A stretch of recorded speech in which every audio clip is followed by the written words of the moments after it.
Welcome to Breaking It Down. I'm your host, Geir Baylog. I'm here today with two special guests to talk about the Grayling expansion. My name is Jim Knight from Bear Lake Township. My name's Mike McNamara from Grayling Township. But there's also the practical side of the state, you would think, wanting to guard their land a little bit, that, you know, if they're not getting anything for it from the state side of things, you'd wonder. I'd like to. Even if they're getting a couple $1 million a year, it's not worth it. Yeah. When we talk about Michigan's motto. Yeah, my comment, back to what your question was, that Mike answered. We sat down with one of Governor Whitmer's senior aides, and he came up and he met with us, and he asked us, several questions of why we objected to this. But one of his responses, isn't this just public land? Isn't it just vacant land? And I couldn't believe that he actually said it considers our precious woods, what we've had precious memories of, what we see, he called it vacant land. So if he is saying that and considering it vacant land, he's getting that term from someone else farther up the chain, where he's hearing that it's just vacant land up there. We could use that vacant land to try out and test things, or we could bring industry there, and it's state land, so we really don't have to pay for it. So we're just going to be able to use it whatever we want, make a profit on it, and who's going to get that? And where does the public fit into this? Oh, you're not going to be stopped to use it. Well, it's happening right now because Range 30 is closed and it's deer season right now. And the military's up here using some training in Range 30.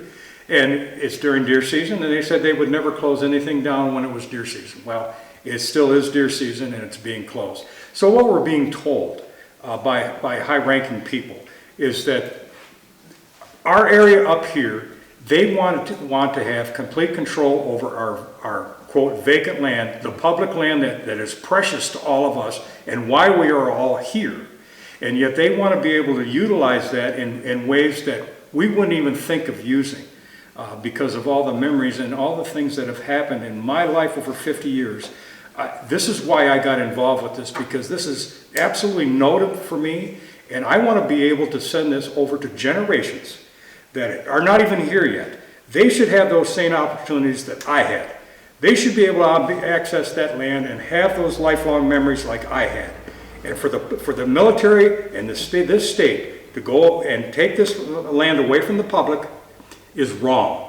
It's wrong in so many ways. And I just hope that the people are listening to this, hear what I have to say, and they need to stand up and fight this, because we fought this and we got this reduced, but it's still not over. The state is continuing. Well, and I want to get into that too. So you got involved with it in 2021. What were kind of your steps? What hiccups did you see? Walking us through all the way up to 2024, where did you take this first? When it originated with a Kirtland College meeting, that was in June of 21. And they had the meeting, and it was by cards. They got to go over the cards and answer questions. It was a very controlled environment. So you wrote down a question, submitted it, and then you get asked. There was a panel up there that would ask it, but you couldn't ask it in a rebuttal. You had to accept that answer. And someone tried to do that, but they cut them off right away. Well, then it came my involvement was I invited the DNR and Colonel Myers here, right in this very room where we're sitting right here. And it was a question and answer. And it was very heated, and the people that got in here didn't have to write those questions down. Colonel Myers and the DNR representative, they tried to answer those questions, and like the guy in the back there that said he couldn't go to his bow stand, and because they were going to have control over that land. But my involvement started at that point when I went to that Kirtland meeting, and I hosted a meeting here. And that's where I met Mike. I did not know Mike before this. Mike and I have been very good friends since this. He brings just excellent facts and his expertise from being a military guy all of his life, and shining certain things that I didn't know. Mike is also a sportsman too. He's egressed and enjoyed this land as a hunter and fisherman, like thousands of us have here.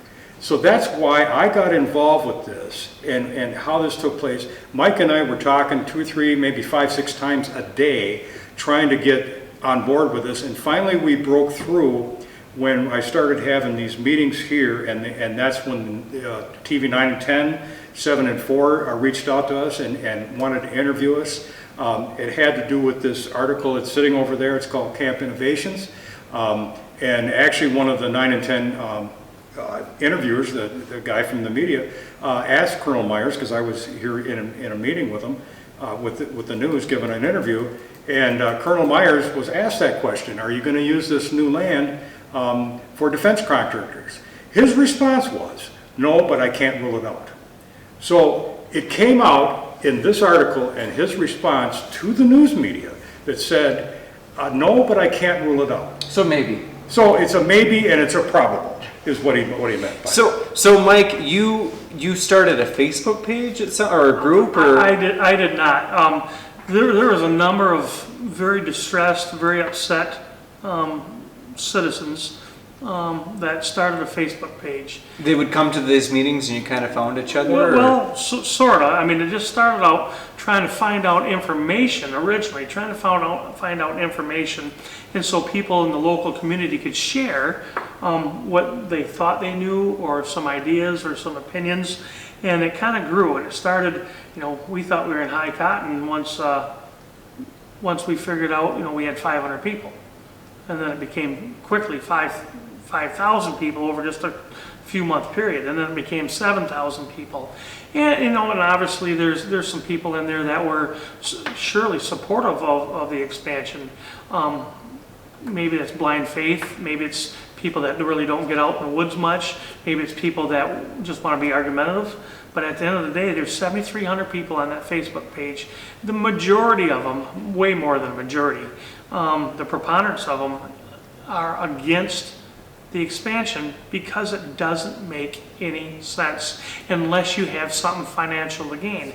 And I want to point out a couple things. There was the local DNR forester for at least Crawford County got tagged. I know him. He's a decent guy. But he got tagged with being the mouthpiece for the DNR. And if you didn't know any better, you would have thought that his shirt didn't say Michigan Department of Natural Resources.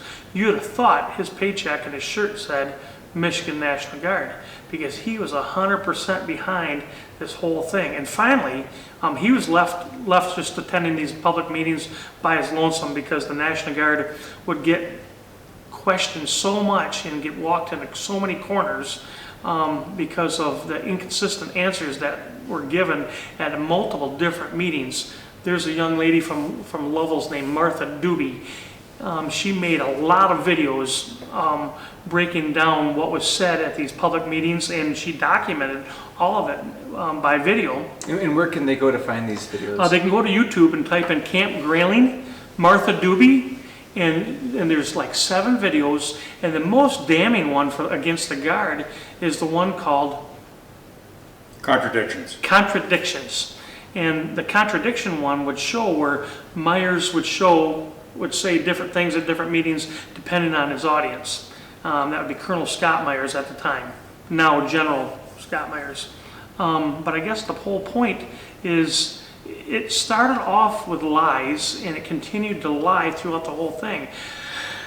Or at least if they're not lies, at least they were sure spun at a different angle. For example, Scott Myers sat right where you're sitting, Geyer, and said, I've talked to every county commissioner and every elected official, and they're all behind it.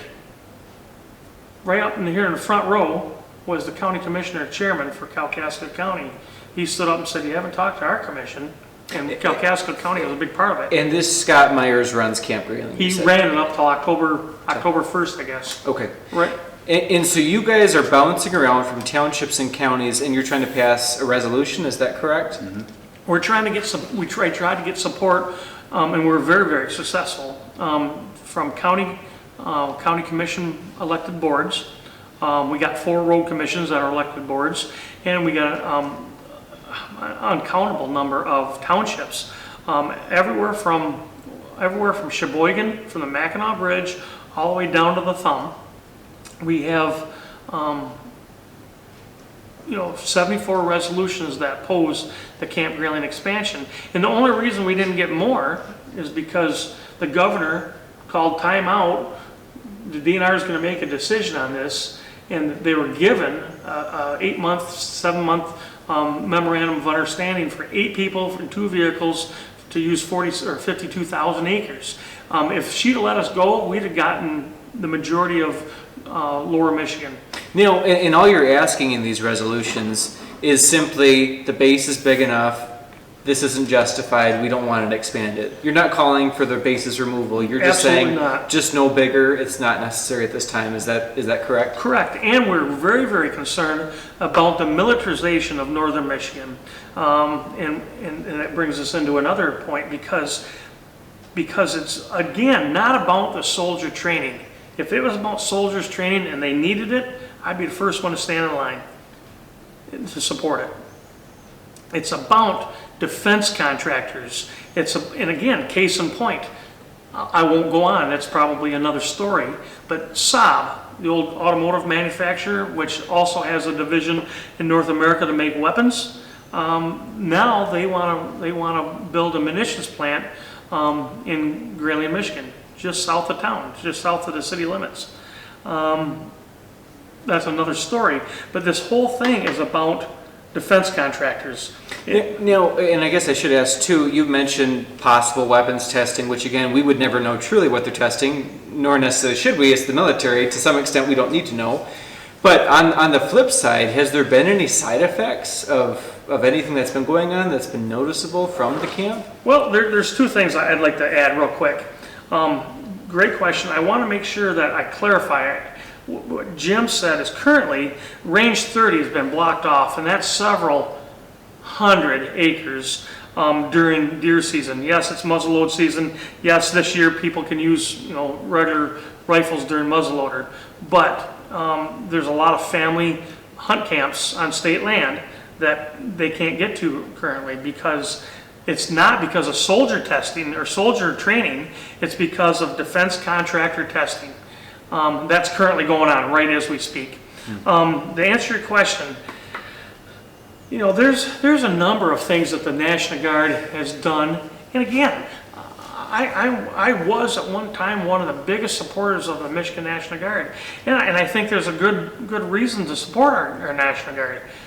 But when the National Guard is more worried about taking state land and more worried about putting feathers in their caps and more worried about political agendas and more worried about made-up strategic plans that have nothing to do with the protection of this nation or the state, it has to do with career enhancement and stars on helmets, then they are taking care of their contamination issues where they're putting 400 to 600 parts per trillion of PFAS contamination off Camp Grayling cantonment area into Lake Margrethe. They're more worried about using all their resources and assets to take public lands rather than fix the contamination problems that were caused during the 70s and 80s at Camp Grayling using AFFF firefighting foam. I've lost 2 great house and bird dogs to kidney failure. Gee whiz. I assume, and so do my veterinarians, that was PFAS water contamination. My well, I bought up to the Grayling Army Airfield. My well and all my neighbors' wells are contaminated.